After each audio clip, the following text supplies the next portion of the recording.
warahmatullahi wabarakatuh.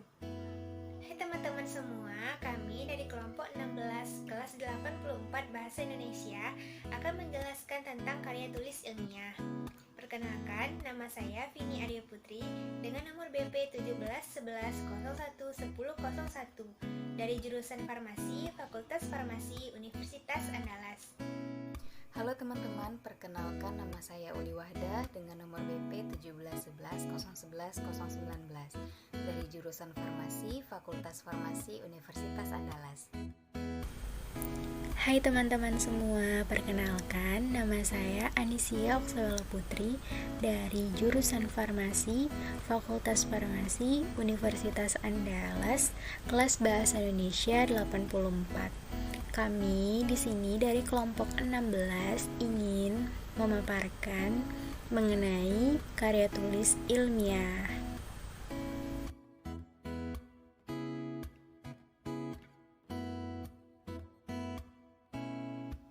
Yang pertama, pengertian karya ilmiah yaitu karangan yang memaparkan pendapat, hasil pengamatan, tinjauan, dan penelitian dalam bidang tertentu yang disusun menurut metode tertentu dengan sistematika penulisan, bersantun bahasa, dan isi yang kebenarannya dapat dipertanggungjawabkan.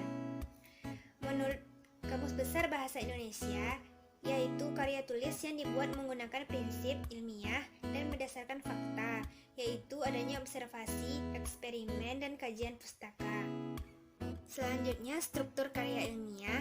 Yang pertama yaitu adanya pendahuluan.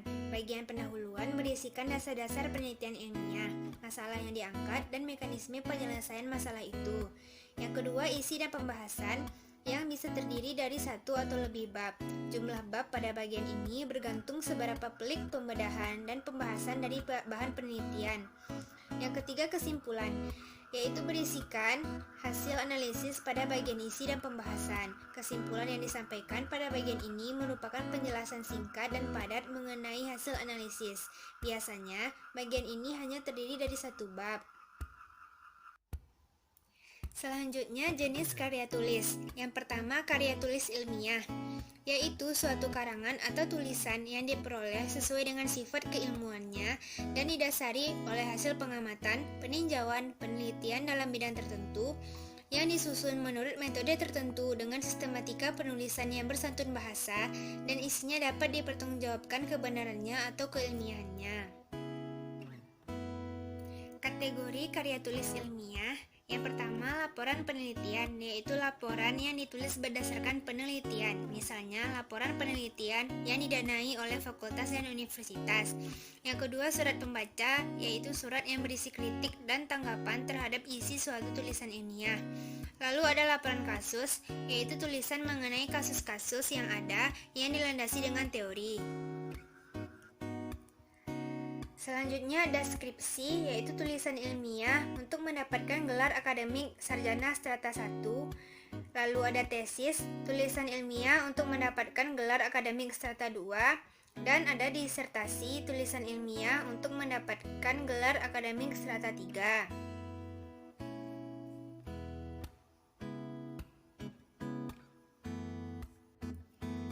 Selanjutnya ada laporan tinjauan, yaitu tulisan yang berisi tinjauan karya ilmiah dalam kurun waktu tertentu. Lalu ada resensi, yaitu tanggapan terhadap suatu karangan atau buku yang memaparkan manfaat karangan atau buku tersebut bagi pembaca. Lalu ada monograf, yaitu karya asli menyeluruh dari suatu masalah. Monograf ini dapat berupa tesis atau disertasi dan referat, tinjauan mengenai karangan sendiri dan karangan orang lain. Lalu ada kabilitasi, yaitu karangan penting yang dikerjakan sarjana Departemen Pendidikan Nasional untuk bahan kuliah. Selanjutnya, ciri dari karya tulis ilmiah. Yang pertama, objektif, yaitu tampak pada setiap fakta dan data yang diungkapkan berdasarkan kenyataan yang sebenarnya dan tidak dimanipulasi. Lalu netral, yaitu bisa terlihat pada setiap pernyataan atau penilaian yang bebas dari kepentingan tertentu. Lalu ada sistematis, uraian yang terdapat pada karya ilmiah mengikuti pola tertentu, misalnya pola urutan, klasifikasi, kausalitas, dan sebagainya.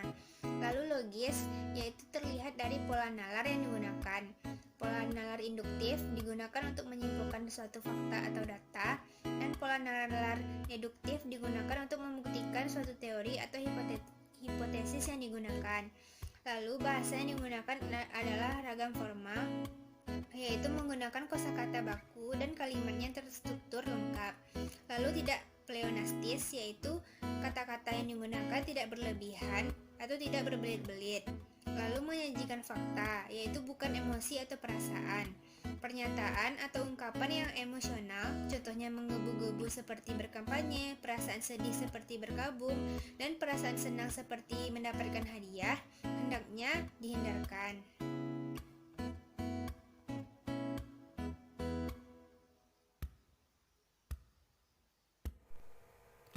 Karya tulis selanjutnya yaitu karya tulis semi ilmiah. Karya tulis semi ilmiah ini dapat didefinisikan sebagai sebuah karya ilmu pengetahuan tertulis yang mengandung fakta-fakta umum dan ditulis berdasarkan metodologi penulisan yang baik dan benar. Penulisan karya tulis semi ilmiah ini menggunakan bahasa yang formal dan kalimat-kalimat yang konkret serta didukung dengan fakta-fakta yang dapat dibuktikan kebenarannya. Karya tulis semi ilmiah memiliki ciri-ciri sebagai berikut. Yang pertama, ditulis berdasarkan fakta pribadi dan fakta-fakta yang disimpulkan itu subjektif. Kemudian, karya tulis semi ilmiah ini memiliki gaya bahasa yang formal dan populer. Terkadang juga mementingkan diri penulis, melebih-lebihkan sesuatu, usulan-usulan yang ada di dalamnya bersifat argumentatif dan juga persuasif. Berikut adalah contoh-contoh karya tulis semi ilmiah. Yang pertama yaitu artikel. Artikel merupakan sebuah karangan faktual yang ditulis dan dipublikasikan di berbagai media seperti koran, majalah, buletin, internet, dan sebagainya. Hal ini bertujuan untuk menyampaikan gagasan dan fakta yang dapat meyakinkan dan mendidik. Contoh yang kedua yaitu resensi. Resensi ini merupakan suatu tulisan yang berisikan nilai-nilai terhadap sebuah karya. Contoh yang ketiga adalah resum atau ringkasan, dan contoh yang keempat adalah sinopsis. Sinopsis ini merupakan ikhtisar dari sebuah karangan yang biasanya ikut diterbitkan bersamaan dengan karangan asli yang mendasari sebuah sinopsis. Karya tulis selanjutnya yaitu karya tulis non-ilmiah. Karya tulis non-ilmiah ini dapat didefinisikan juga sebagai sebuah karangan yang menyajikan fakta pribadi tentang pengetahuan dan pengalaman dalam kehidupan sehari-hari.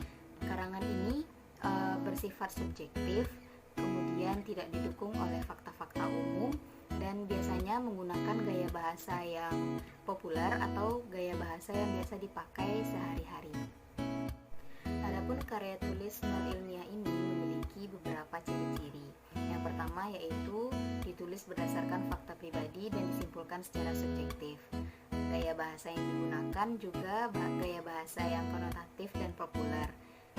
Karya tulis non-ilmiah ini tidak mengandung hipotesa, kemudian bersifat imajinatif dan juga persuasif, dan terkadang terdapat beberapa situasi yang didramatisir.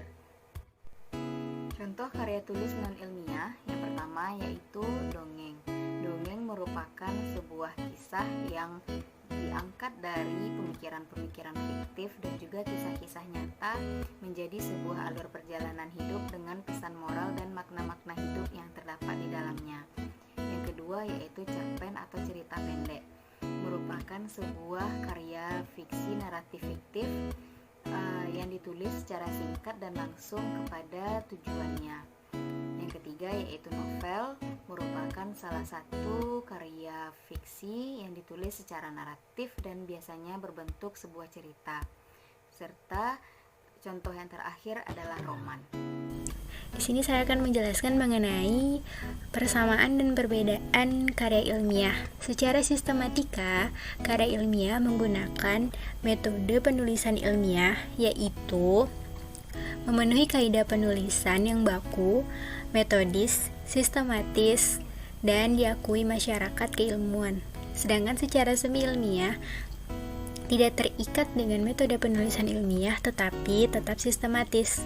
Secara non-ilmiah tidak menggunakan metode penulisan ilmiah. Berdasarkan diksi atau pilihan kata, karya ilmiah menggunakan bahasa yang konkret, gaya bahasa denotatif dan formal, menggunakan kata-kata teknis, menggunakan kata baku. Secara semi ilmiah menggunakan bahasa yang konkret, gaya bahasa formal dan populer, serta mengesampingkan kata-kata teknis. Secara non ilmiah, bahasanya bisa konkret dan abstrak, gaya bahasanya konotatif dan populer, boleh menggunakan kata baku dan tidak baku. Kan diksi dan pilihan kata, karya ilmiah menggunakan ejaan yang baku sesuai dengan pedoman umum ejaan bahasa Indonesia. Begitu juga dengan karya semi ilmiah dan non ilmiah. Berdasarkan kata hubung, karya ilmiah biasanya lebih banyak menggunakan kata hubung antar kalimat, seperti jadi, namun, selanjutnya, sebaiknya, dan lain-lain. Kata hubung intra-kalimat seperti sehingga, agar, sedangkan, dan lain-lain. Sedangkan semi ilmiah, pada karya semi ilmiah penggunaan kata hubungnya sama dengan karya ilmiah. Sedangkan secara non ilmiah menggunakan konjungsi intra-kalimat, antar kalimat, dan antar paragraf. Hal-hal lainnya pada karya ilmiah bersifat objektif, sedangkan semi ilmiah bersifat objektif dan subjektif, pada non ilmiah bersifat subjektif. Pada struktur penulisannya, karya ilmiah terdiri dari pendahuluan, inti, penutup, dan daftar pustaka. Sedangkan pada karya secara semi ilmiah, struktur penulisannya berdasarkan fakta dan opini penulis. Sedangkan non ilmiah, struktur penulisannya berdasarkan fakta pribadi.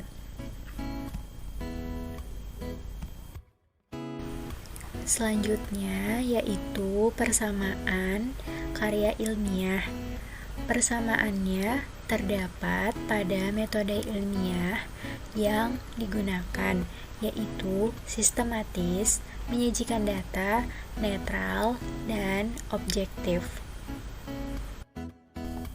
Berikut ini ada contoh karya ilmiah, yaitu pada bagian pertama deskripsi, lalu ada kata pengantar, lalu selanjutnya ada daftar isi, lalu selanjutnya ada bab 1 yaitu berisi pendahuluan, di bab 2 berisi tinjauan pustaka pada contoh karya ilmiah ini, dan di bab 3-nya berisi metode penelitian. Selanjutnya ada bab 5 pada bagian contoh karya ilmiah yaitu penutup yang berisi kesimpulan dan saran, lalu yang terakhir adalah daftar pustaka. Baik teman-teman, sekian pemaparan dari kelompok kami, semoga dapat bermanfaat. Wabillahi taufiq wal hidayah. Wassalamualaikum warahmatullahi wabarakatuh.